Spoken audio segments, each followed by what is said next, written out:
like, well, if I throw a mic on, then I can help others the way that these people have all helped me. Born in the heart of the Pennsylvania deer camp, with the help of experts, friends, and local legends, we bring you valuable knowledge and powerful stories for your hunting adventures.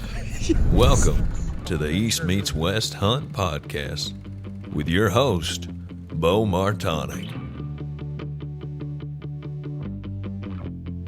All right, we are live from West Virginia. What's going on, guys? By God. By God, West Virginia. From the creek. Literally. Yeah. From the creek bank. Yeah, this is a good idea that you had, except for I guess I didn't take the memo on the sunglasses. Everybody's got sunglasses on. I mean, we're just cool. Yeah. Yeah, I guess. We're untamed. Oh, we're going to start that out already. So for anybody that's listening here and not watching the YouTube version, down in West Virginia, I've got two people that you've heard on here before. Josh has been on here about 100 times, it seems like. So basically on my left, we got Josh Ilderton from the Untamed. And then we have Mr. Zack Marcum. What's happening? And then we have Cole Booth, which is brand new to the show and also to the Untamed. Yeah, a bunch of new things. Brand spanking new. So are you the first full-time employee for the Untamed? He is. Cole came to work for us. Cole, just to give you background, Cole was THP's, the Hunting Public's intern in the fall of 23. I'm always talking to Warb and those guys, and they gave Cole a really good reference. Cole reached out to me because he had got word from them that I'd probably look, that we were looking for somebody full time. Cole and I texted back and forth, and excited to have him on board. He started working March 1st with us. He started off the turkey season down in Florida for us. Dropped our first video, and he's making a difference already just in the short span that he's been here. So it's a pleasure to have him, and really excited what we're going to be able to do together in the future.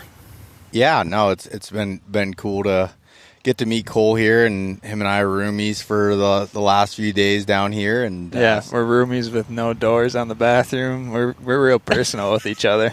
It's okay. Are you all sleeping right side by side? No, moved. He put him in the room. Oh, okay. Yeah. So I'm in the room, but yeah, the house is under renovation currently. So there's, we're at where we're at. But yeah, the whole no door on the bathroom thing is just more of I have to go in there. I yell, "Hey, Cole, don't walk over here for, give me about 10, 15.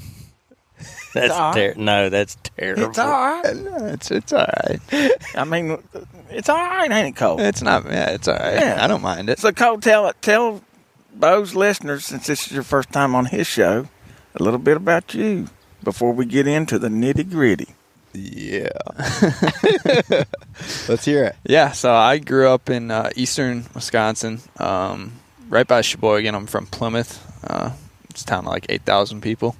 And I guess I was pretty big into the outdoors growing up, and then I got pretty into sports throughout the end of middle school and into high school. And I honestly didn't get to hunt all that much in high school, and then I ended up playing college basketball. So turkey hunting was kind of the thing that I got to do because I didn't have season during the spring, but during the fall I'd have practice most days of the week. So this past fall with THP is the most I've ever deer hunted in my life, which is, they pretty much go every day. But so I had a really good fall with them, learned a ton, super close with all those guys. It was a great experience, so I'm really thankful for that. And then that led to this opportunity. I knew I wanted to stay in the outdoor industry, and all the guys at THP were like, the guys from the Untamed are some of our favorite people, and I'm sure you'd love to work with them. And I've only been here, what is this, like day 6? Got here last week, right before Kentucky season. Is it Thursday today? Yeah, Thursday. Yeah, so it's a week. Yeah. You should have gave me a call first, Cole, but Hey, you're here.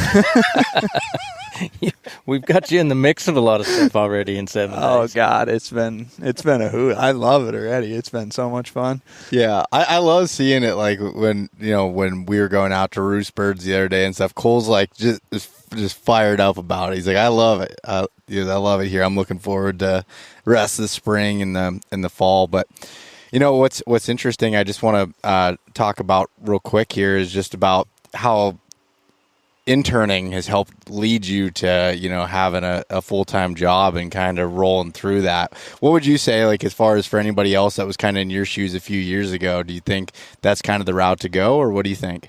Yeah, I just say anybody that I talk to, I just tell them, like, if you want to get into it, just set your mind to it and just keep doing it. I mean, it might not happen for you in year 1, year 2, year 3. Like, just keep applying, keep meeting new people, because it's all about connections. Like, the hunting industry it's a pretty small industry. Like, a lot of people know each other, and I think just the more people that you talk to and can build a relationship, I think, is the main thing. And then obviously an internship with a group that you enjoy being with, I would say. I think that's a big thing, because like, I watched THP for a while, and like, I felt like I knew them just from watching their videos, and then I got to meet all of them, and we just clicked really well, and they helped me learn so much. And like, being an intern, you get to kind of choose what you make of it. So like, if you want to focus as much more so on editing, like, you can just focus on that, ask questions. So I think being an intern, it's pretty vast on what you can make of it, and that's kind of what those guys talk to me about. It's like, you're gonna get out of it what you put into it and what you want to get out of it. So if you work hard, are always asking questions, and just ambitious about it, I think that's going to lead to more things, because I made so much growth in editing and filming, and just by having conversations with people about it throughout the fall, and then you just keep building on it. And I mean, when you're doing what you love, it's pretty easy to just nonstop talk about it. Yeah, no, that's awesome. And it's so true, because like, even with like, I've been, I need help on a lot of different avenues, from the video to the photo to editing, things like that. And I've had people reach out, and it's like, when I meet people like you, there's, if I could give any advice, even though I'm not, was never in that role specifically, but for someone that looks for people like that to either hire or internships or anything, it's just, you gotta show ambition and want to actually like get better at it, because you're not going to just sit there and all of a sudden be better. Like, you got to be ambitious and want to learn, and looking up things and learning how to edit more. And like, Josh and Zach here aren't going to be able to teach you everything that comes down to Premiere Pro and being able to use it. So, or really anything. You think of that? I mean, do you think that we can't use Premiere Pro? No, I know you can, but I'm saying, like, to go to that next level, like, well, Josh. Yeah, we're not on the next level. Yeah. I'm teaching Zach this summer. Yeah. Nice. That was one of the main, when I heard he was coming, that was one of the biggest things. Is I told Josh, I said, that'll be great for me, because he's going to be right here, and I'll be able to pick his brain as far as on the editing side of it. Because that's obviously something we've been kind of lacking for a long time, just between me and him. Well, it's not that we're lacking. It's like, it's the lacking of getting content out that we have. Yeah. Because of subbing everything out. Mm-hmm. And getting Zach up to speed, having Cole here, Jay does editing. Having 3 people that can do it is going to be huge. Oh, it's going to be, yeah. I mean, even if, and do I expect to be able to just say by this fall, hammer out my own video? Probably not. But what I do expect to be able to do is put a rough cut version of my video together. Yep. And then I can dump it to Cole and be like, hey. Makes him much more efficient. And yes, way more efficient. And that, like Josh said, that's been our trouble the whole time, is just pumping that content out. We've got the content. It's just getting it all out there. Yeah. I mean, just like today, you asked about, we were reminiscing on that area we were in, and we were talking about Zach. It was a killer stalk. And you were like, man, I didn't see that, but did that make it to the channel? We were like, no. No, it didn't. Made it to the hard drive. Made it onto a hard drive. Yeah, and I think a big thing about content creation is like there's people that are really good editors that take subcontracting work and edit for people, but it's never gonna. There's little pieces of a hunting story that only the people that are there for are gonna know, and like be able to put that together and grab those little sound bites that, like as a large scale editor, it's way harder to do that when you don't know exactly what happens. It's only like some things aren't caught on camera that are a part of that story, and then if you're there, you can kind of tie it together a lot easier. And I think like the video I put up from Zach's bird in Kentucky, I was able to piece that together really fast because it's like this happened, and I could just grab it, and I already had a timeline for how the video was going to go before I even looked at any of the footage, and that just makes it so much easier. And I think that'll make the Untamed's content just a little more. I don't know what the word would be. Just more. Well, it's going to be way more efficient and proficient. Yeah. Well, we'll see. Yeah, We can't. That's true. You know. It's been more efficient so far. Proficiency, we're waiting. We're still waiting to see. It's definitely more efficient for sure. He's doing a great job, and we're happy to have him here. Yeah, so everyone meet Cole. But as much as I want to talk about Cole some more, I'd really like to talk about turkey hunting, which we've been doing for the last 3 days down here in southern West Virginia. And the season opener was on Monday, and we're recording this on Thursday, April 18th. So for anybody listening, this when I decided to come down and do some turkey hunting for the first time in West Virginia. And honestly, I really haven't done much out-of-state turkey hunting other than Ohio like 8 years ago. I just haven't done much of it, and I kind of got a bug in me that I wanted to turkey hunt some more. And I used to enjoy it a lot more than I have in previous years, and it was just I didn't dedicate the time to it and going out. And I was really excited to get to come down here and hunt the places that, you know, I've been deer hunting and, you know, with our lease and everything. And also get to learn from you guys, which was, I was really excited when you asked if I would tag along. Hey, what do you think about that, Zach? He shows up Monday. Yeah. And Monday I said, evening. yeah. And I said, hey, he's like, I'm thinking I'll go out there to that ridge. And I was like, you're not going to join us to hunt? He's like, well, no, I think I was planning on just kind of not infringing. He didn't say infringing, but, you know, I was just kind of going to let you all do your thing, and I'll go out there and do mine. I was like, well, that doesn't sound like any fun at all. That would have been a dirty trick. I put this bug in your ear last fall. You did? Yes. Don't you remember? I was like, you need to come down turkey hunt with us. Yeah, I know. But I know that, I don't know. It's just another person around. It's just You're probably thinking, man, these guys are trying to get content. Yeah. I don't want to just throw myself in the middle of well, that's all not, of it. I mean, That's what we'll enjoy. get content. Yeah. We're not worried about that, but the hunting together is what it's about. Oh yeah, that I couldn't see it any other way for like how much fun just in 3 days. Yeah. That we've had hunting together. It's been eventful. Oh god. No doubt. I mean, just look at like when we all scrambled right there. Looking back when I killed my bird, looking back at us scrambling in that road, all four of us. It wasn't like me and Cole scrambling to hide. We're hiding four grown men. You know, you don't. That's the funny parts. That's the stuff we remember. Well, yeah, and so I guess before we get into that, the story aspect of it, how would you describe your guys' style of turkey hunting, Zach? Non-patiently running and gunning, and I know that running and gunning word it's thrown around a lot with turkey hunting, but I mean that's what we do. We chase the hot birds, the ones that want to play. You know, obviously we can pump the brakes a little bit if we need to.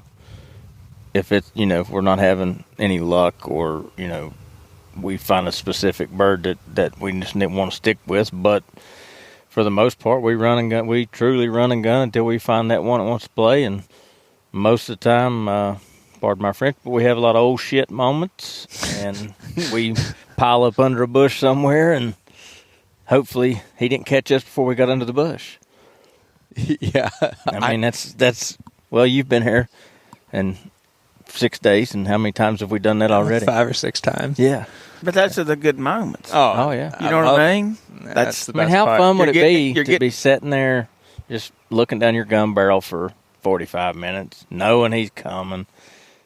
And there's nothing wrong with the guys that hear a bird on that hillside right there, and they go up there and They fool with him all day. they fool with him all day. That's cool. That's successful too. Yeah, you can kill birds that way, but it's not how we like to hunt. It's not how we have fun turkey hunting.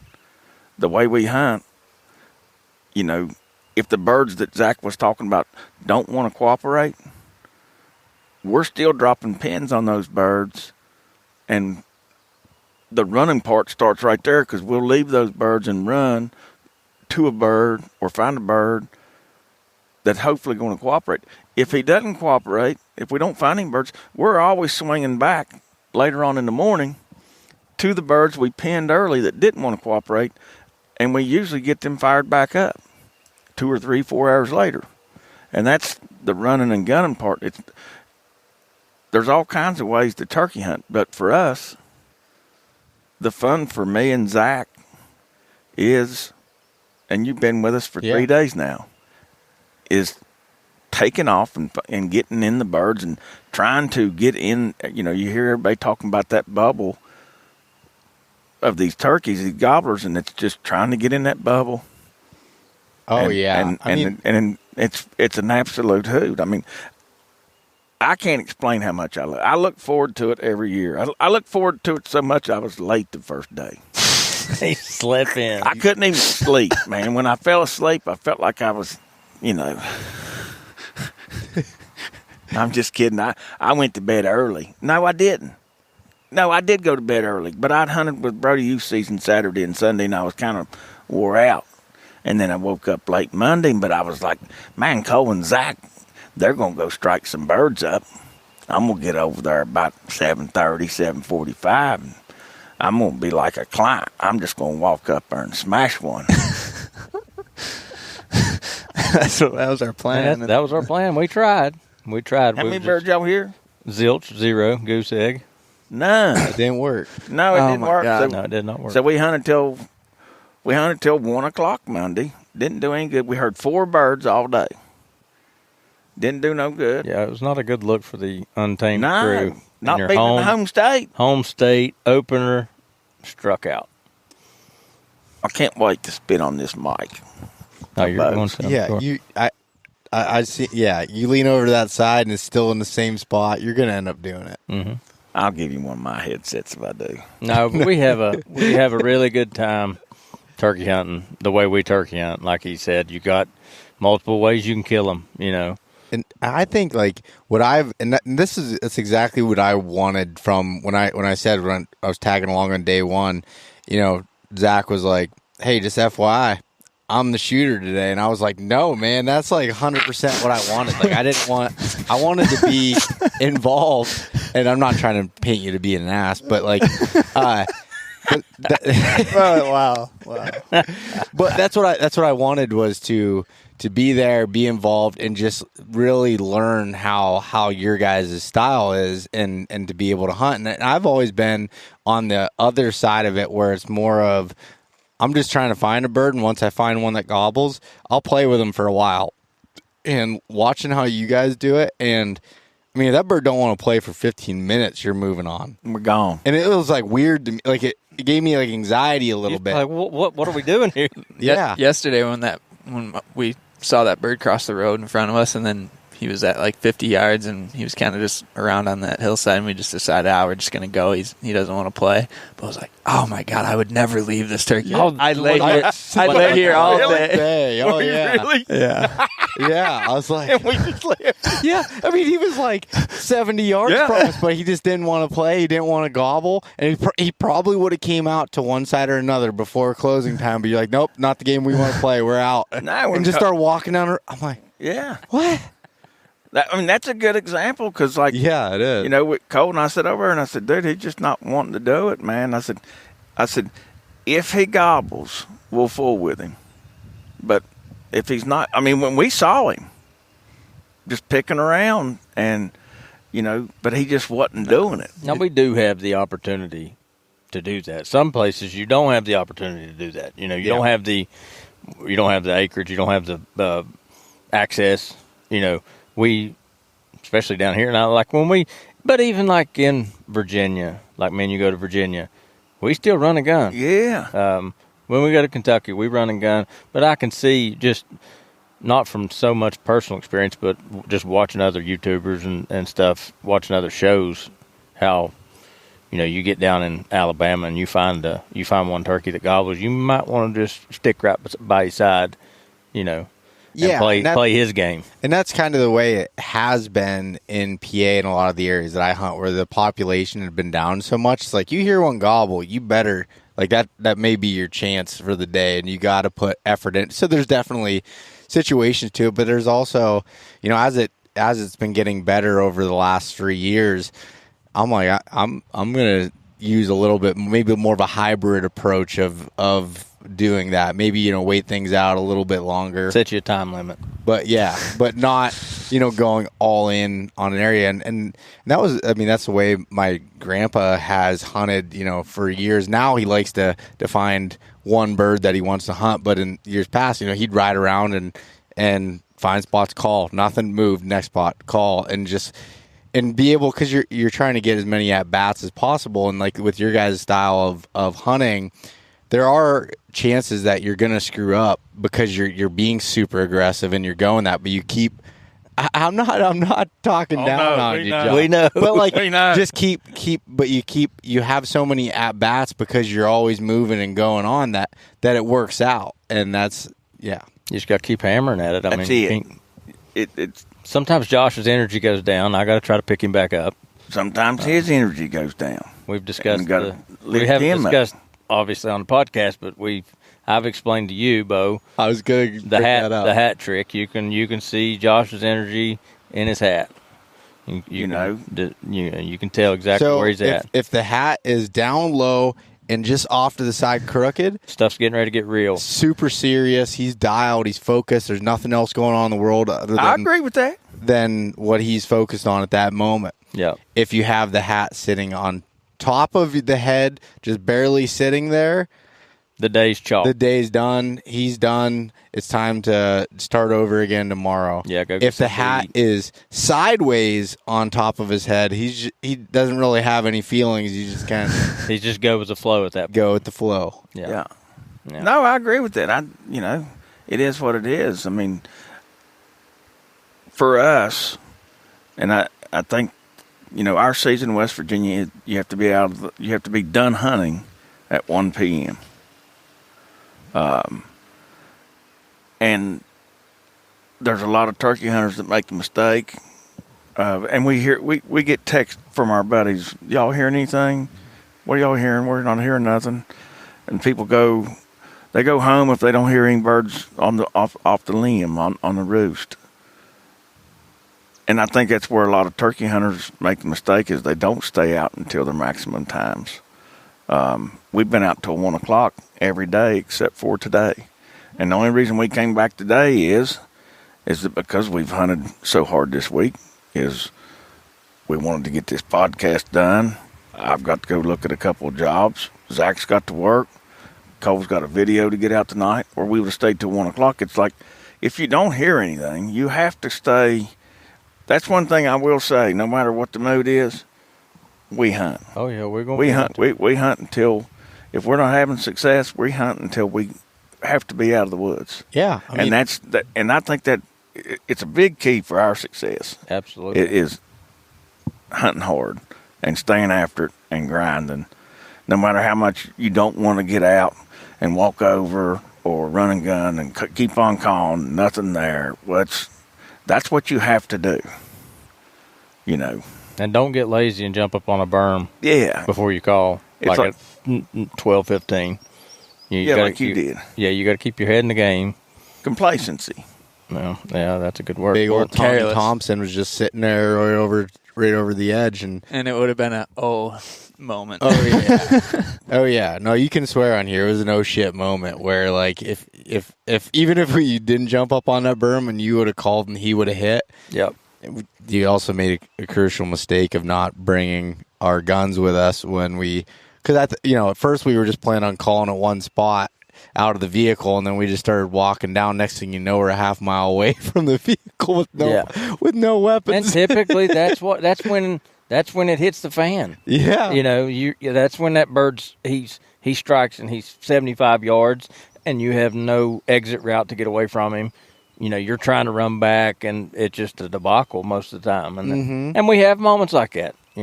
It's easy to get in a zone to where you're just like, just keep going, and directly you're making a mistake like that. Yeah, I would agree with that. So let's talk a little bit about the actual hunts that we went on. So day one that I was around on, so that'd be on Tuesday. You guys talked about Monday being kind of a dud, but Tuesday was a little bit different. Tuesday was very exciting. It went, what'd you say? It went 0 to 100. 0 to 30 100 seconds. in 30 seconds. Yeah. So we broke Beau in pretty good right there, right off the rip. He was, obviously, he said he was impressed with my running skills. Yeah. So we had an oh shit moment.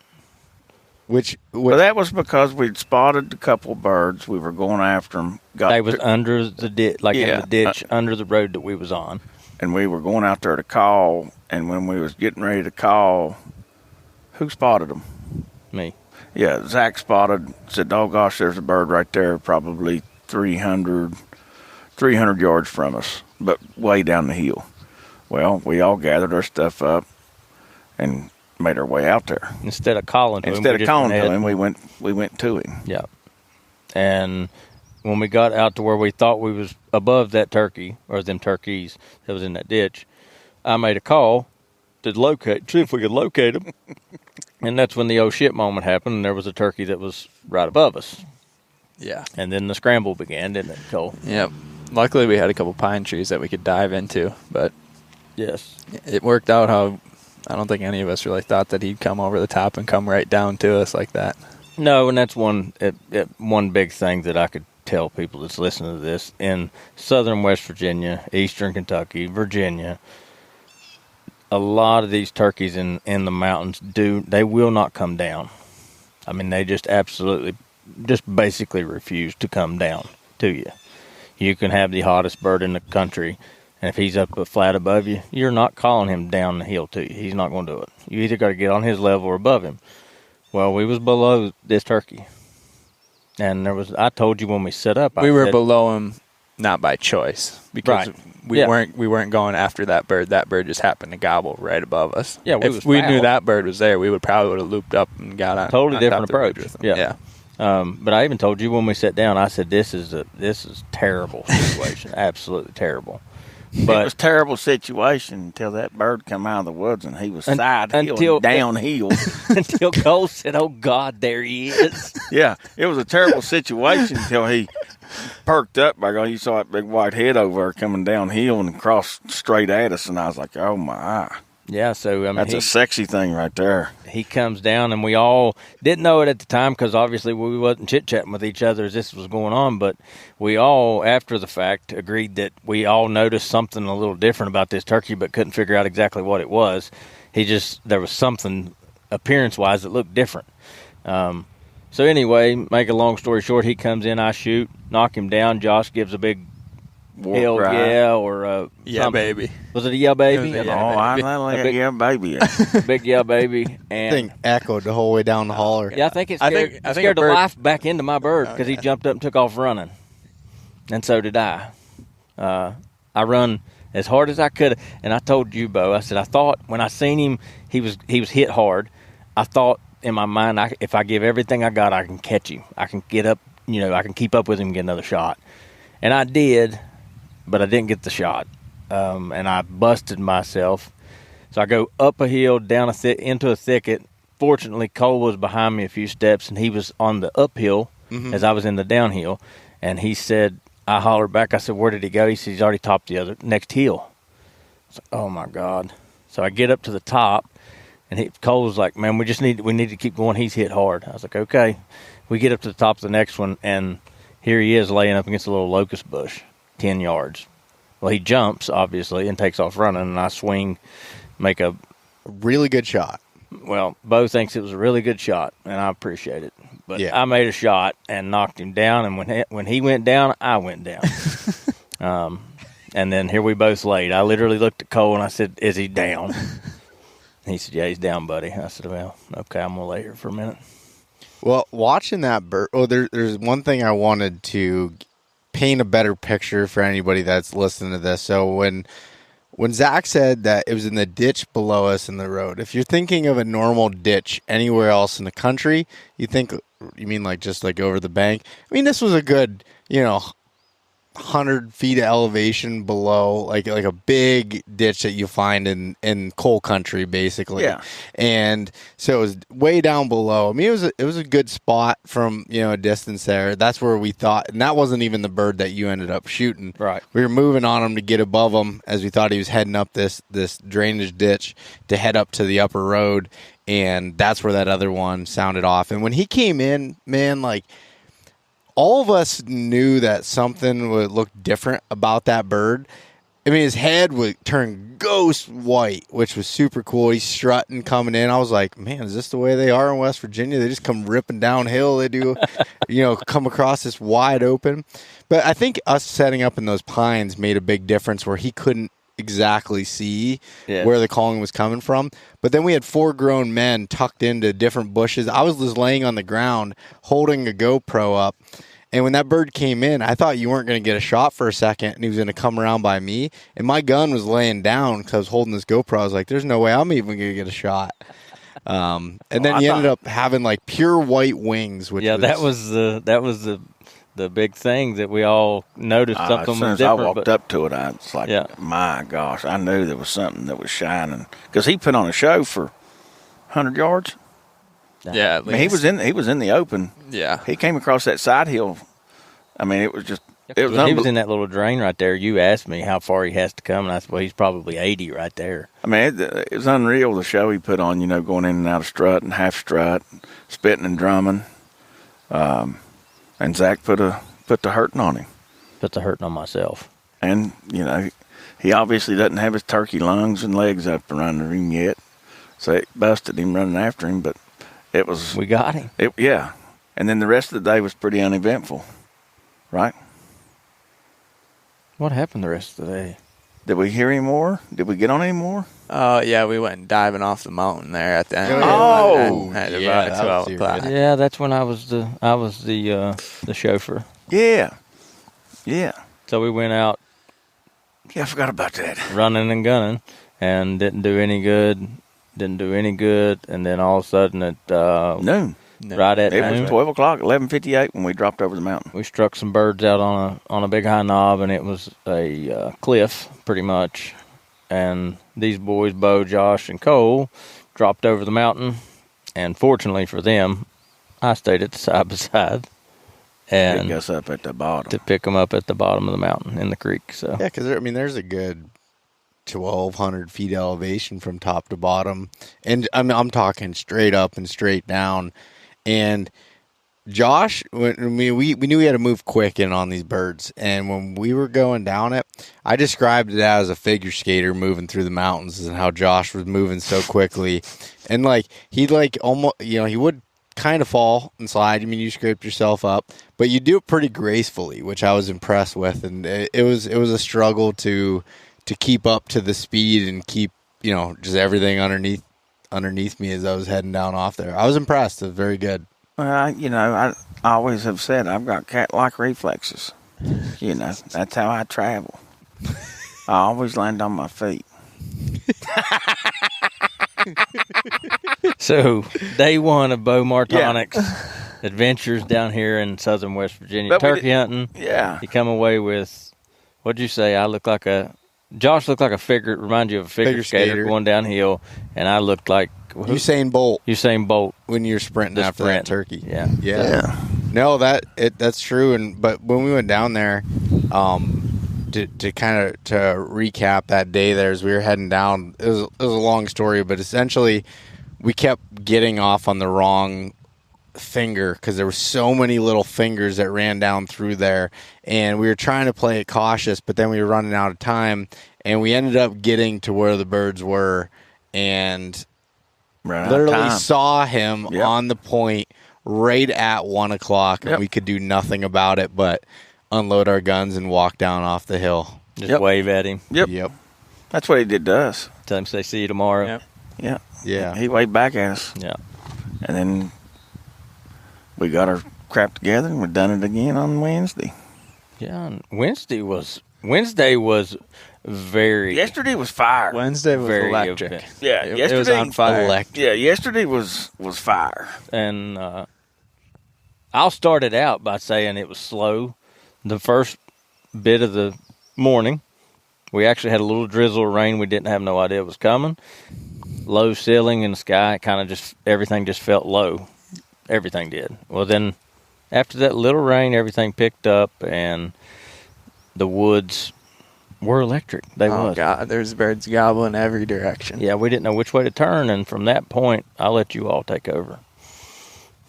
Well, I mean, Get that mic a little closer, Josh. Well, I was afraid of my tobacco juice, but don't. I will. You move it out of the way when you spit. Okay, I've always. It's no big deal. It was one of those mornings where you have to. We were on foot, trying to cover a lot of ground, get to places where we can hear birds, multiple birds, not together but off. We had an oh shit moment on 2 birds. We had to come back to, and Cole barely got him on camera. Zack had him full frame because he was behind us calling. Beau and I were over the hill, and we couldn't see through the grass. So that bird was within 20 yards and got away from us. That one stung. Yeah. They kind of put my hat, like, not all the way on the crown of my head, but, like, it was starting to cock up. Yeah. And then we heard a couple birds while we were on those birds and talking about it. And then got on... how did we get on that bird? We heard he was gobbling right after that happened. That's right. We heard him across the holler. Across the way, yeah. And then we circled all the way around the mountain and come in on his backside. And struck him, moved on him, struck him again. And when I say strike, we're hooting. Oh. We're hooting at him. Yeah, that's a good point. To move. We've not made any calls yet. We're just hooting to keep a location on him so we can keep on moving and getting inside of his bubble. And for anybody that doesn't know why you're doing that in case that bird he's extremely hot and fired up. And if you call to him, but you still need to move, the chances are is he's going to meet you halfway. Yep. And most of the time, that's not a good thing because he's going to catch you in a bad spot. So if you can continue just to hoot at a bird or crow call at a bird until, as you're moving on him, until you get to where you think you can kill him, a good setup for yourself, you're a lot better off to do that, if you can and if he's answering that. Just because, like I said, he won't start towards you, so you're able to do what you want to do. Yeah, and no, it was interesting because you guys don't call much at all until you're in the bubble of where you think you can kill him, essentially, or you might do a locator if it can't get him to answer the owl hoot just to try it. But for the most part, there was no calling going on at that point. So that was a really good point. Which kind of happened today, this afternoon. Actually, we called to a bird on that. I called at him up on top, and then we moved at him after a few minutes, and by that time he had already made his way up there, and we could hear him walking just over the hill from us. And it's like, if we would have, what happens, and that's why you don't want to call unless you're set up and in his bubble. Yep. So we kept on moving on this bird, and we got to an area. We said we'll check him here again, and hooted, and he was right below us. Directly below us. So the bird's not moving, so we had time to kind of look, but we're on steep country. We're in a road, but it's steep down and steep up. So we had time to think about where we were going to sit. Zack was going to call in one spot and then run up the hill and get set up.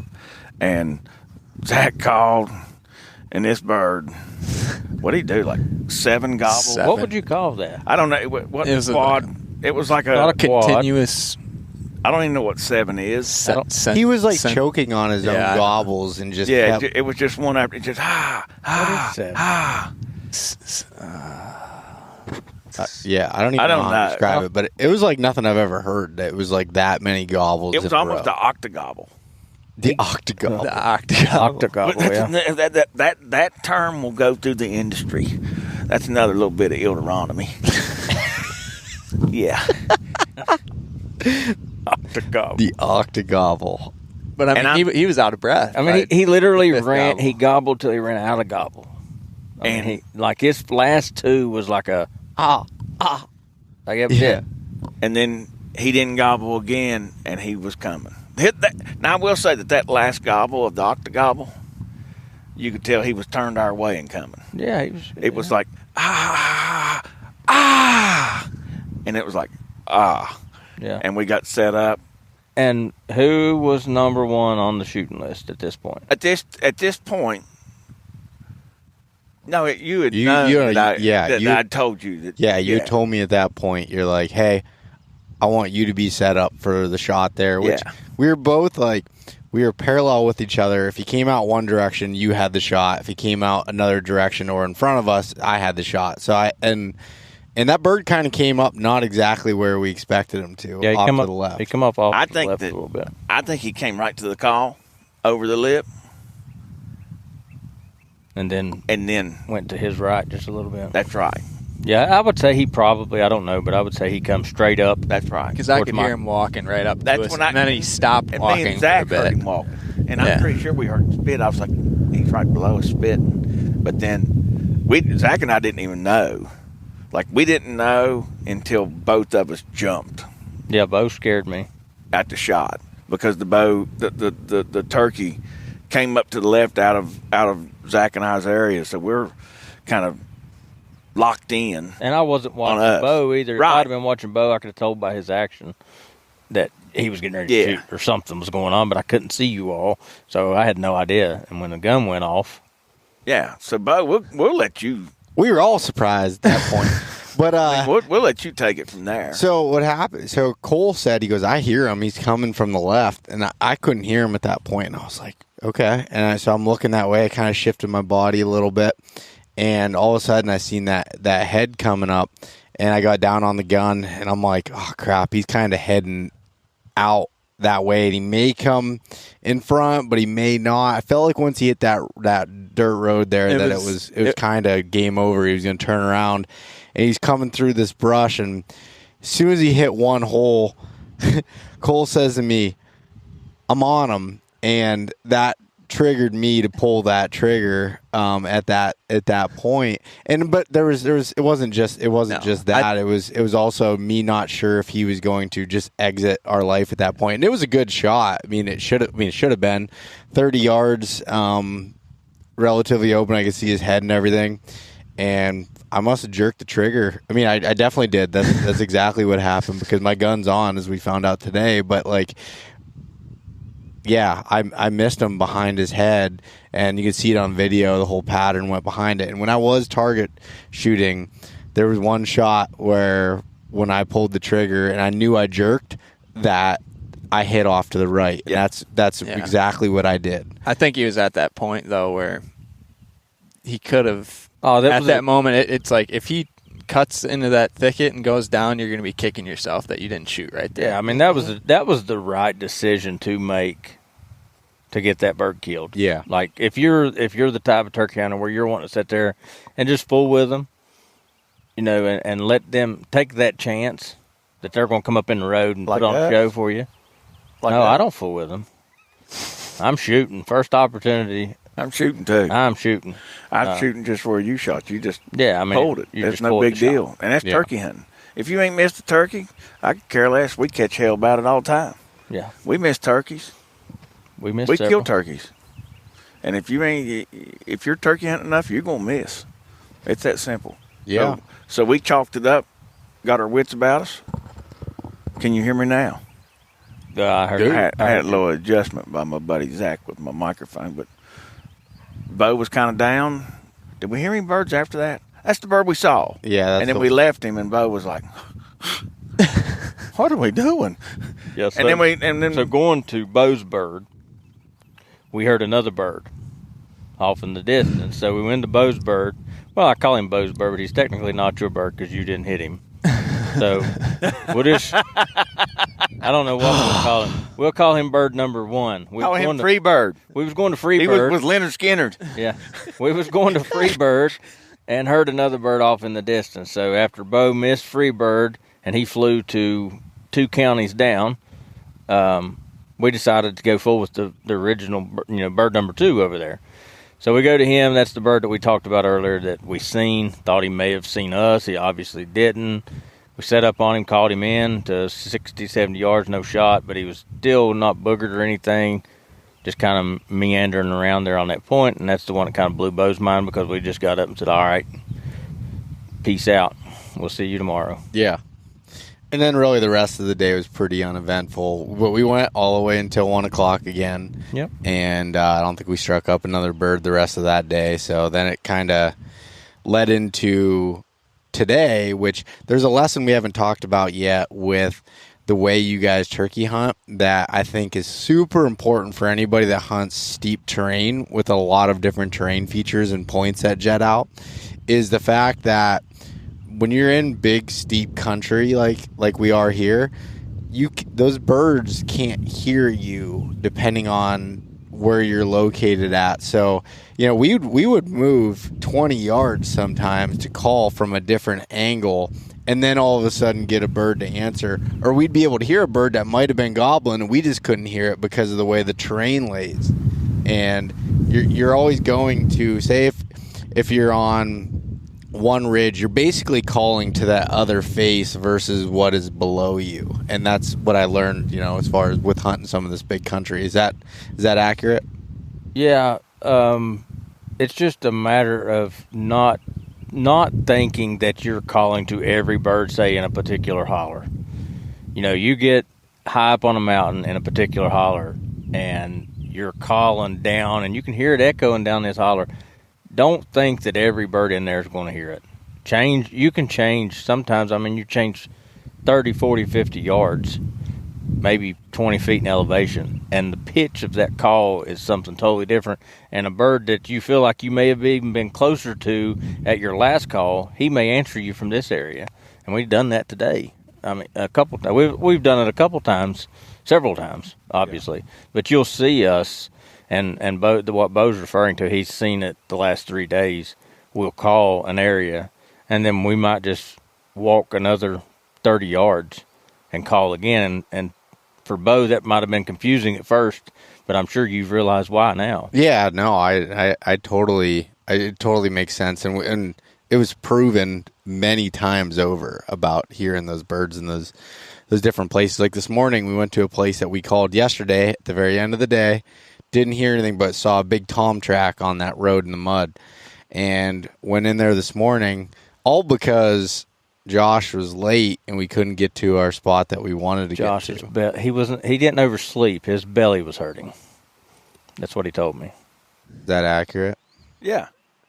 So, which, Zach, you can't really talk because you've been late every single day other than today. I've got to. He was late today. Why do you think he was parked at Kroger's? Because he didn't want to come up here late. True. What are you talking about? Tell me you didn't have it figured out. That is true. But, so, Sunday, me and Cole went to Kentucky. So wait a second before you keep on going, because it is 2:10. Okay. Cole's going to finish the podcast with you all and tell a story. I hate to leave the listeners and the viewers, but I have to go to work. I got to go look at a couple of projects for my real job. Oh, And, you got a real job? You don't do this full time? Yeah, man. We got real jobs.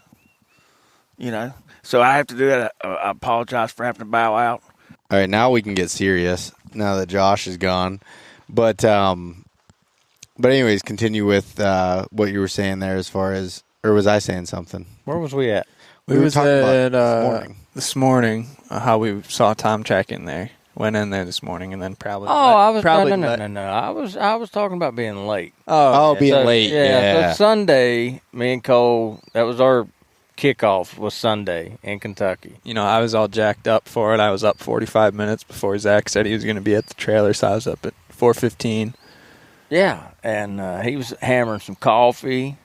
I think, what'd you say, you drank half? At least a half pot of coffee. By the time you got here, I was only planning on 1 cup, but then I was sitting there for 2 hours. So then I'm like, well, and this is my first real run-in with Cole. I mean, he's never hunted with me or anything, and just basically met each other, and that was about it. So I'm sure he thought, what the hell have I got myself into here? I'm sure he still thinks that. This guy is completely overslept on the first day of our season. But anyways, he sent me a text that said, I said, look, man, I'm sorry I'm running late. I'll be there in a minute. He was like, it's okay, man. Can't kill him on the limb anyway. So that's why I'm not that interested in just tearing the bone out before daylight. Yeah. No, I It's understand. obviously been pretty successful. Yeah, Week. but we still did get there in time to hear him on the limb today, and I thought we were going to get a chance of shooting one off the limb. Yeah. I do think it is a little difficult to not have one roosted and then go in there and hear him and actually get to him in this country while he's still on the limb. Because a lot of times we hear one and we got to loop all the way around and go through a thicket, come off a point. Like, there's not a whole lot of just going straight to one here. Yeah, I mean, if you're in more flat ground or rolling hill, you can hear a turkey on a limb, and then you more than likely you can just take off right towards him on foot. Yep. Well, here you're not going to do that very often. So yeah, we went. You said we'd found the track, Big Tom track yesterday. Went down in that country that we hadn't been in, and seen a Big Tom track in the road down there, but didn't hear anything. It was late in the day. So we decided, because Josh was late this morning, had the bellyache, that we would go there, because it was on another side of the property that we was on, so we could get there a little bit quicker. And we got up on the first little berm there to listen, our first listening spot, and it was pretty successful, other than the little, whatever that thing was that talked back to me. In the tree, yeah. In the tree, yeah. Yeah, I had some kind of I'm going to assume it was a bird. I don't know. Not a bird that we was after, obviously. It was some kind of a... It was like hissing at you. Yeah, it was like... Yeah, I was halfway through a hoot, and it just... And I stopped. Everybody stopped. Still don't know what. Unidentified animal, but of some sort. But we heard plenty of gobbles this morning, too. Oh, God, yeah, there was a lot of them down Well, this morning. but you said you heard a bunch, but just me being off the berm, I only heard a couple. I only heard 2, and I was like 5 feet behind them. Yeah. And so we circled around the head of this drainage. So this big bowl, we went around the other side of it and stopped, and you gave another hoot, and the entire valley just lit up. What do you all, for your all's first time, I had heard it from the other side. But you definitely underplayed it, because it was like, I mean, there was 7 or 8 birds in that. Well, I told Josh, I said there's a couple, and then I said there's several, as, we was making the trek around to the other side. Well, when we got over to the other side and I hooted, and all them birds just set in the gobble, and Josh looks, he give you the crazy eyes. He's like, there's a few more than several. Well, and I will give us a pat on the back. We did pretty good at figuring out where they were roosted at. I think we were just about accurate on all of them, that because it was hard to tell. But then we looked at the maps and we found where there was pine trees on the side of the hill. I'm like, that's got to be where they're at. Yep. You know, and there was a group there, and then there was a group below where you had originally called from, but you didn't hear them from there. They didn't respond, or they didn't hear you, or you couldn't hear them just based on the way the train led. But they were below us. And so there was just gobbles everywhere. Yeah, so we went down on that lower bench level, and we got below the original birds that we'd heard, and then that's when we heard the birds across. That was actually below where we'd started at. Yep. And we fooled with them for a minute there and realized pretty quickly that they was working their way up the hill towards the ridge. So we made the decision to bow out of there and go back around towards the top. And when we done that, we took the first avenue we run into a dead end. We was in an autumn olive thicket, and there was a couple hogs in there. Beau was a little bit weary of the hogs. He was quick to draw his shotgun up. They were pretty close. Yeah. They were pretty close. Me and Beau both thought it was a turkey that spooked. Like, yeah, right next without to us. turkey flew, and they're like, no, those are hogs. And we started hearing some weird noises that these pigs were making. And that's the same spot where Josh's dogs had been tore up from a boar. And I was like, I'm going to have this 12 gauge ready for when this boar comes crashing in trying to take me out. Like, I'm going to save the group. Well, I would definitely would have appreciated that for sure. Yeah, I would. Because in that point, I'm jumping in one of them bushes. That's your best exit route. Is it? Yes, absolutely. In case I'm in that again. Yeah. Jump in a bush. He can't get you in a bush or a tree. Now, I don't know what you're going to do from that point on, but jump in the bush. So we got to this spot, and what we were looking at was looking at the map, and there was a bench that had some open, and we're like, those birds are there. We heard there was 4 of them. We know this now, but we heard a bunch of gobbles from this bench, and we were on the same level as them, trying to skirt around, and the autumn olive thicket got so thick that we couldn't really go any further, and we were worried about making a bunch of noise and busting out, and there was one little opening in there. And if it were up to me, I would have sat in that opening, and they may have came through there. Well, they may have. They probably would have. It would have just been tough to shoot in there. Yeah, I mean, they'd had to come down the gun barrel. You know what I mean? And a lot of times, I've done this before in the past. I've called turkeys through stuff like that around here in them autumn olive thickets. And what they'll do is, instead of coming right down a path that you'd think they would, they know better. So they're slipping, and they're keeping themselves back in a little bit of cover, and you catch a glimpse of them. And like Cole said, it would have been tough to get a shot unless it was just right down your gun barrel. If and say that they happen to all be coming to that open. So you have 4 grown men and 4 gobblers in a very small area. I said it would have looked like a barroom fight.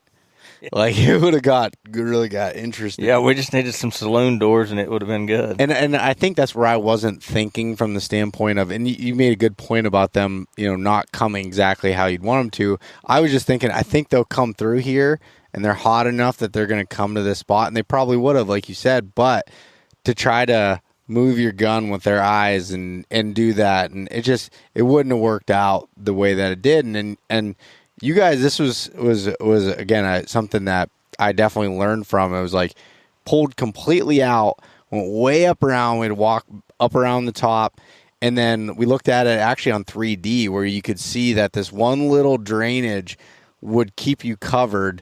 And we were planning on going down that drainage, but we never really made it there. Right. You talk about us bowing out there too. In mine and Josh's mind, I'm sure Cole's too, we are always thinking about the camera. You know what I'm saying? Like, and the camera does change some stuff with the way that you have to approach stuff. Mm-hmm. Because obviously, if you're just sitting there, like in that situation, if you're by yourself, you can flop up under one of them autumn olive bushes, and you can, all you're worried about is that turkey going, just seeing that much. It's all you need. You know what I mean? Yeah, just his head popping just a up. glimpse of his head, and boom, you can kill him, and that's it. But with the camera, you kind of got to adjust some things sometimes. Yeah. And in like that scenario right there, that was not going to be ideal for any of us. So we bowed out, and we was probably 20, 20 minutes out of the game there. Yeah. Which is another big thing.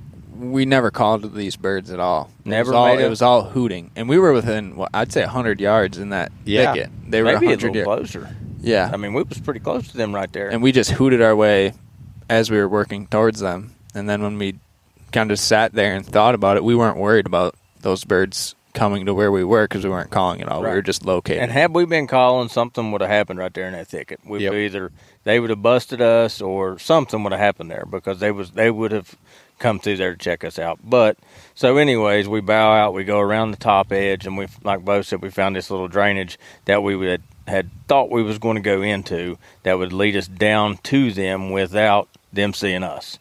And fortunately, we hooted again just to check. And when I hooted, didn't I? Yeah. Yeah, I hooted. And just to check before we actually committed over the hill. And them turkeys was already in that drainage, 75 to 100 yards over the hill probably. So that plan was obviously scratched because we couldn't go any further down. And actually at that point we was debating whether to go back towards the autumn olive thicket because they was seemingly working that way. Mm-hmm. But I told Josh, I was like, let's just try them right here. If it doesn't work out, they're still down there. We're up here. We can always move. And we'd made the decision we picked a few trees out there, and I told Josh, I said, listen, you all go get set up. I'll get right here in this one spot, and I'm going to hammer on them right here and see if when they answer, I said, I'll bow out and go hide. And hopefully a turkey is notorious for pinpointing where a call comes from. And that's what we was hoping for at that point. Which is why you called from down there rather than where we set up, which is what we've been doing a lot of and what you guys, I'm sure, like to do a lot. Just like when you called the one in that Beau missed, you called from down at the road, then went to your setup. Yeah. Rather than calling right where you're set up, and then that turkey's going to be looking right where you're set up. Yeah. Potentially pick you off. So I called a little bit there, and they hammered, 2 or 3 times. I looked back at Josh and Cole, and from where they was at, they was 30 yards from me. They thought that the birds had moved back around to the right, the way they come from. I thought the opposite. I thought they was right down below me. And Josh makes the decision to get up and move back into a little bit thicker cover. And I mean, I immediately said, you're making the wrong decision if you get back here. So we're sitting there just talking about it for a second. And mind you, like we said, we hadn't called to these birds, but now I had. So in my mind, it's game time decisions here. We got to get with it. And so I said, well, I'm gonna call one more time right here. And we're just standing out in a really terrible spot. And I call, bam, they just hammer right over the hill from us in that drainage, coming hard. 50 yards probably. Yeah, they're probably 50, 60 yards max. And it's the mad dash Chinese fire drill again. Here we go. Which it totally didn't have to be if we would have just sat where we all we were. had to do is sit. Yeah, that's all we had to do is sit. So sometimes, these oh shit moments are self-inflicted. But, it is what it is. That's what we like to do. But so it's a scramble drill. Josh and Cole fly down to did you all get back on the original tree you set up on? Okay, so y'all got back to the original tree. Beau's a little lackadaisical. I mean, he's moseying behind a little bit, and I fall down up against, like, I don't even know what I might have been a briar bush or something. I don't even know what I was sitting against. But I'm in the back because I'm on a camera. That's all I'm worried about. And Beau is gently moving to a local pine tree there, and I'm like, Beau, sit down. He's like, I am. So he just eases behind this pine, gets on his knees, and he slips around. So shortly thereafter, Beau stopped moving. Very, very shortly. Within seconds. Within seconds of Beau stopping his movement, I see the bird's head, the first bird, pop up. And I see Josh. I can tell he's on point. He's bearing down on the gun. And I see one turkey get by, and I'm like, in my mind, I'm thinking, what's going on here? We're going to let these ones get away too? And then the second one pops up, and that's the one he shot, right? Yeah, the second one. Second one. So boom, he shoots, and I've got literal bird's eye view of this whole thing. I can see I'm the only one. I can see Beau, I can see Cole, I can see Josh, I can see the turkeys. And so Josh's turkey hits the ground. Turkeys go everywhere. Didn't realize there was 4 gobblers at this point until now. I didn't either. I thought Josh missed. Yeah, Cole is gouging Josh in the ribs to shoot right here. When Josh's bird is right there, dead, stone dead. There's one running down the side of the road beside us, and Cole's trying to talk Josh into shooting it because he thinks he completely missed. So anyways, one of the other birds starts flogging the bird that Josh killed. And, I mean, he gets on top of him, and he just, he's doing his business with him. And I'm watching this whole show. Beau's still sitting down, and I'm thinking in my head, Beau, you need to shoot. You need to shoot. And I can see this turkey he's flogging the piss out of the other turkey. And nobody's moving, nobody's doing nothing. And I'm calling, just yakking back there, trying to keep the turkey's attention. Beau still ain't moved. And I think I said, Beau, I said something to you. You said like, Beau, that's your turkey, shoot him. Yeah. Well, yeah, and I'm like, I can't see him from like the angle where I was at. All I could see was a part of a fan, but I thought that it might have been Josh's turkey still flopping around. And then I saw a glimpse of a head, and I'm like, okay, that is another bird. That turkey's alive. That turkey's alive, and he needs to be shot. So I stood up to try to get an angle to see down over, and I moved about 10 yards forward. You came up even to where Josh and I were. Yeah. So I moved up, and I don't know, what is that, 25, 30 yards from the bird at that point? But he was just over a little lip.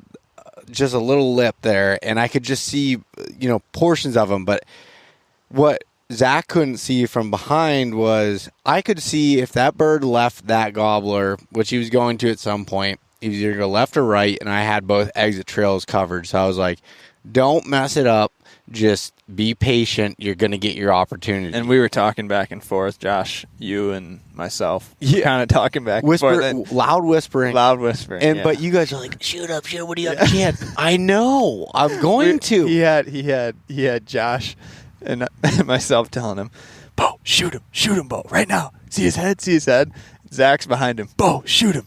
Zach's behind him, behind this whole show, spazzing out. And I'm like, guys, chill out. We got this. I can tell he's getting pretty annoyed, flustered with us, like. Because it happened yesterday, too, when that one came in, and we were telling you to shoot him, and you couldn't see him.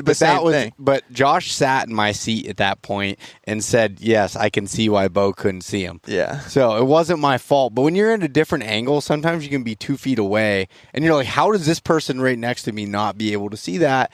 With the grass and the way the terrain lays, it can be difficult. Oh, yeah. But I eventually... I'd say 5 minutes he was on top of that bird. And Josh was like, why is he, I left my arm down a little bit. I rested it on my side.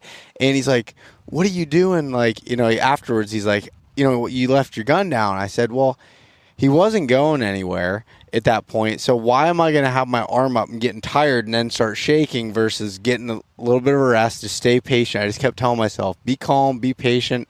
He doesn't know what's going on. Like you'll get an opportunity. And finally I saw his head just bebopping back and forth, and that's when I pulled up the gun and shot him offhand at the same distance, even though the day before I had a perfect rest, everything, and then I ended up making a kill shot on him, and we ended up with a double, which is absolutely crazy. We were going nuts. Oh yeah, I mean it was like I was literally like in fits back there. I'm sure because I had the wireless mic on, and I'm sure that you're going to hear me. Like I know I cussed. I cussed you and Josh because I was like, if one of you MFers don't tell Beau to step up and shoot this turkey, I'm going to kill everybody. Well, I started moving closer, and those guys said stop, and I got it because they had to come out either way. But right. in hindsight, I probably could have literally walked up on that turkey because he was trying to breed his brother there, which is weird, but that stuff happens. But I'm glad everything happened the way that it did. Oh, but yeah. I mean, when you're in the moment and you're it was spiked and everything's it was going absolute on. chaos. Birds are flying everywhere after Josh shot, and there's one to the left, one to the right, one gobbled right after he shot. It was just, and I think it was, you did the right thing, just letting the situation calm down is what you talked about afterwards. Like, you didn't rush anything. You didn't just whip a shot off because, like, it was really when the dust settled, everything worked out good. I mean, you know, if Cole would have had a gun, if Cole would have been in Josh's shoes, he would have killed 2 turkeys, which you can't do in West Virginia. Not in one day. Not in one day. And most people I'm going to say 90% of the people that would have been in Beau's shoes would have come out of there looking like, you know, John Wayne, just shooting and banging. But Beau was patient, although I didn't like it at first.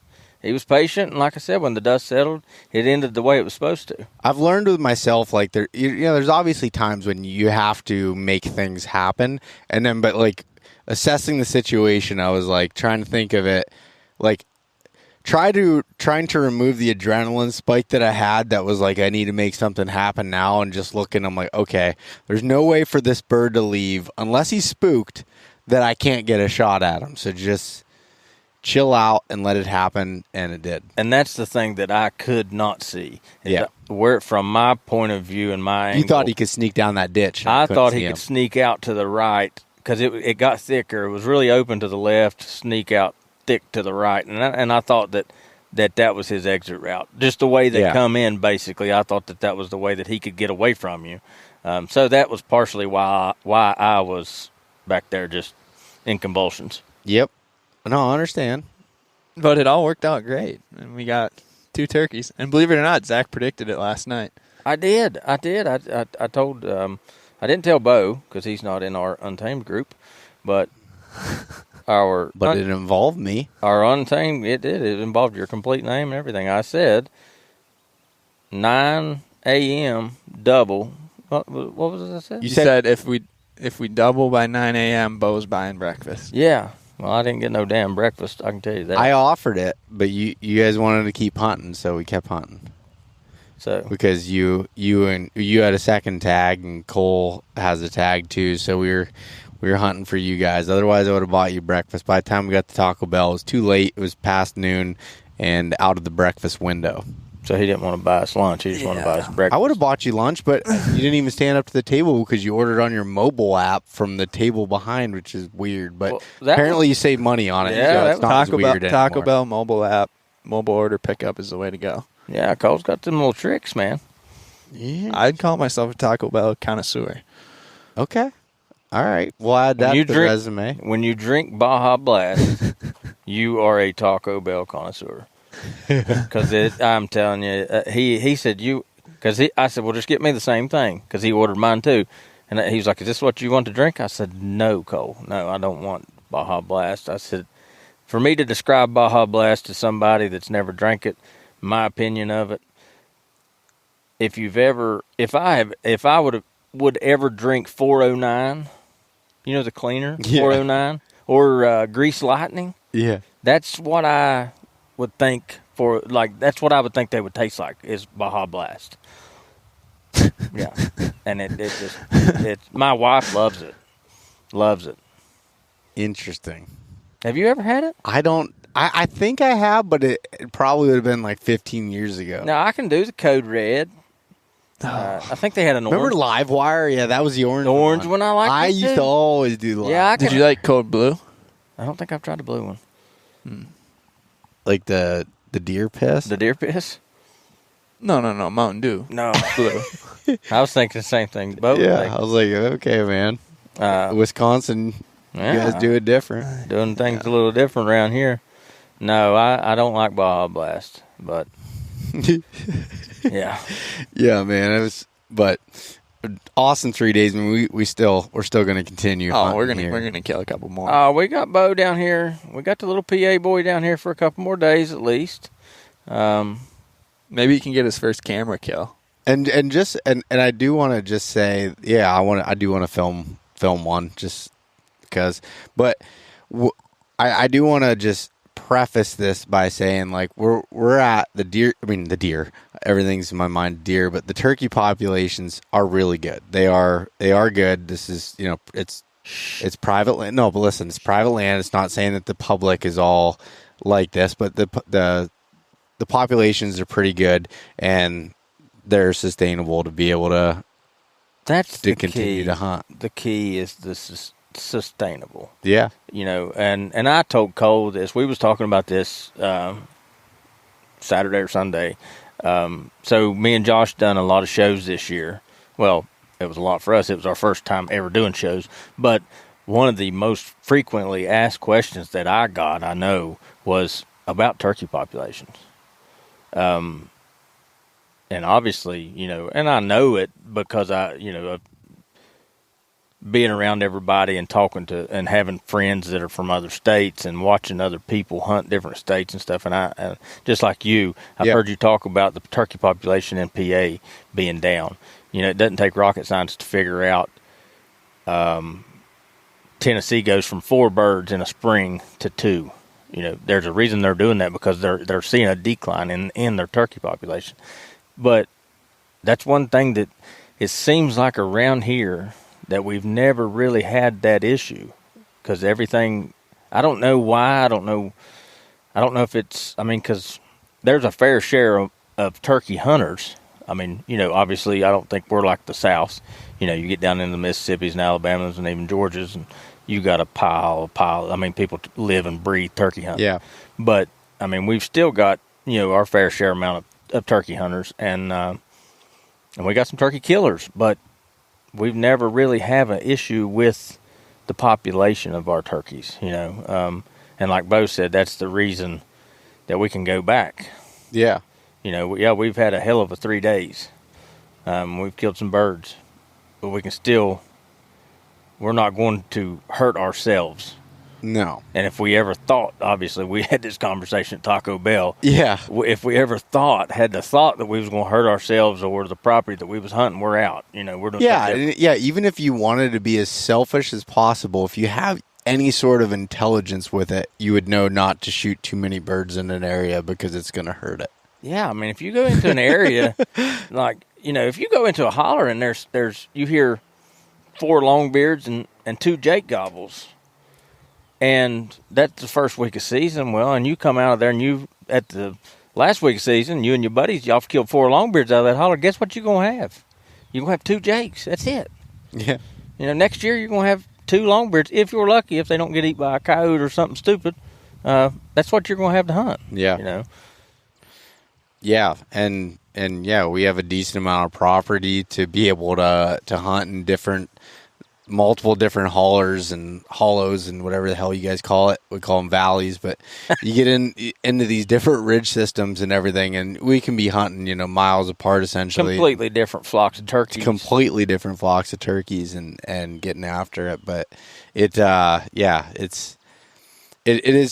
so regional of like how things are. And even like when I say in PA, like I'm talking about my area of PA, which I won't describe the exact area, but like that's what it looks like there. And it's funny, last year I had posted on an Instagram story. I was like, population seemed like they're coming back in my area. And I had 30 different responses from people in different areas of PA. Some, that were all different disagreements or agreements. And it was just like all these different, here it's terrible. It's way worse than I've ever seen. And other people were like, yeah, I see it coming back too in my area that's in a different spot. And it was just, it's so regional on how that works. And that's where it really comes back to. I don't believe you should be able, you have to rely on the government or the state to determine the population. I'm not saying because if you think it's good to shoot more than the tags that are allotted, but I'm saying even if they allot 2 tags in an area for you, if you think the population's down, don't shoot 2. Like, it's just, yeah, you have some self-control on it. Just like I said, if you go into a holler or a valley, as you'd call it, or a creek or a crick, whatever you want to call it. Crick, yeah. A crick, a river bottom or whatever, and you hear 2 birds and you're allowed to kill 2, and that's your little place you like to go hunt. Probably a good idea not to shoot both of them. Yeah. Try somewhere, kill one, try somewhere different. Yeah. don't kill both of them and then go in there, the following season and think you're going to just birds are going to be tearing the timber down because chances are they're not there. Yep. Yeah, and I think a big thing with the population, and just like you guys have been talking about, being mindful as yourself as the hunter, because you're the one in the woods observing the population every morning, hearing the birds. Like, yes, the state agencies do I think have a pretty good idea, but they're not on your property. Right. They're not in that area. Yeah, you can't micromanage it to that level. No, and that's what I mean when I say I don't trust it. It's like it's super difficult to be able to break them down in such small areas and manage it and have an idea on it. There's not enough funding. It's not possible to be able to do that. No, and these guys, these state and state guys and stuff, they do a phenomenal job with what they do. These biologists and stuff, they do great. Yeah, they do. But like you said, they're just not everywhere. There's not enough funding for so take a little bit of responsibility on yourself as a hunter to just kind of observe the situation at hand, what you have going on. Yep. Because like you said, everything's so regional and everything is so different. Just you can be in one holler here and there are going to be 5 turkeys gobbling. You go to the next holler and there might not be one. This guy's hunting this holler where there's no, and he thinks that everything's just died off, Yeah. But in reality, that might not be the case. They might be across the ridge. So just kind of assess your situation for what it is. Yep. 100%. But no, I'm looking forward to at least tomorrow and the next day a little bit. I do need to get out doing a little bit of deer scouting. Although that day we dropped into that hellhole afternoon there, that was one spot I wanted to scout. Now we speed scouted it, to say it lightly, but we literally went through it as fast as humanly possible. Yeah, I was sliding down off the mountain trying to dodge rattlesnakes and copperheads, but I did pick up some good information on that. Yeah, I did. Did you drop some pins and stuff? I dropped some pins. I did drop a pin in one of your areas, too. Beau, I told you to keep your eyes tunnel vision, Beau. We went in one area, and Zach's like, I had a camera down here, and we're walking out calling turkeys, and he walks right past this mega scrape. And I said, you guys just kept walking. I'm like, ding. Yeah, marked it in blue, which means camera. Yeah, I seen you back there. I ain't gonna put one there. I just have it there in case you move out, you get disinterested. Oh, and yeah. You need somebody to help out covering some spots. I got you. I got you, Zach. I stand under you, Bubby. I see where you're going. Just messing with you, but no, I'm looking forward to continuing it. Like I said, I have a blast just hanging out with you guys, running, gunning, and trying to hide 4 grown men in the woods from turkeys that have incredible eyes. That's a challenge in itself, and it's pretty fun. Yeah, I mean, it ain't like, turkeys are real easy to kill. We just make it more difficult. Just add more people to the game. Yeah. It is what it is. We have a good time doing it. Like Beau said, we look forward to the next few days here. Yeah. Weather's going to cool off. Yeah, it's been a little warm. Killer. Been a little warm for 80+ degrees. For our first week of season. Typically, there's a chance of a snow flurry most of the time, our first few days of season. But it's been 80, 85 degrees, and it's been hot. But we've had success, but next week it's supposed to cool down.